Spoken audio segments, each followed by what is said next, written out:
नाम लेना, अपने हृदय से मेरी बातों को याद करना। मैं कोई भी बात अकस्मात नहीं कहता हूं।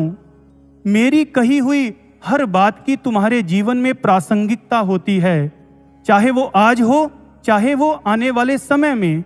इसलिए कभी भी आपको लगे कि अब मुझसे इस मार्ग पर चला नहीं जाता, मुझे इस मार्ग पर और नहीं चलना, मैं इस मार्ग का त्याग कर दूंगा, मैं गुरु महाराज जी को छोड़कर चला जाऊंगा, तब एक काम करना, किसी एकांत स्थान पर जाकर नेत्र मूंद करके बैठ जाना और याद करना अपने गुरु महाराज जी से अपनी पहली मुलाकात।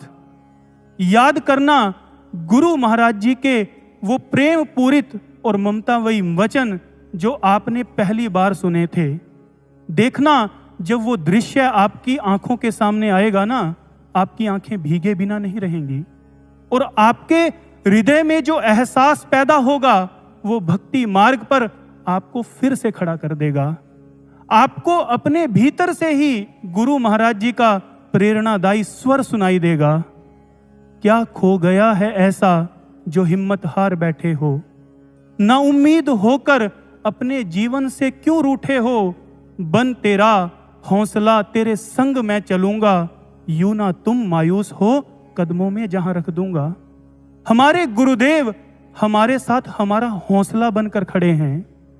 हमें इस मार्ग पर चलते हुए क्या मिल रहा है, क्या मिला है या क्या मिलेगा, इसका आकलन करना हमारी बुद्धि की क्षमता से परे की बात है। जैसे एक बार एक साधक ने महर्षि अरविंद से प्रश्न किया, गुरुदेव इस मार्ग पर चलते हुए इतने वर्ष हो गए हैं, कोई प्रगति होती हुई दिखाई नहीं देती, ऐसा लगता है कि कुछ पाया ही नहीं, ऐसे में बहुत हताशा व निराशा महसूस होती है, क्या करूं? महर्षि अरविंद जी ने उत्तर देते हुए कहा, पहली बात, हताश निराश व हतोत्साहित होने से तो कोई लाभ होगा ही नहीं।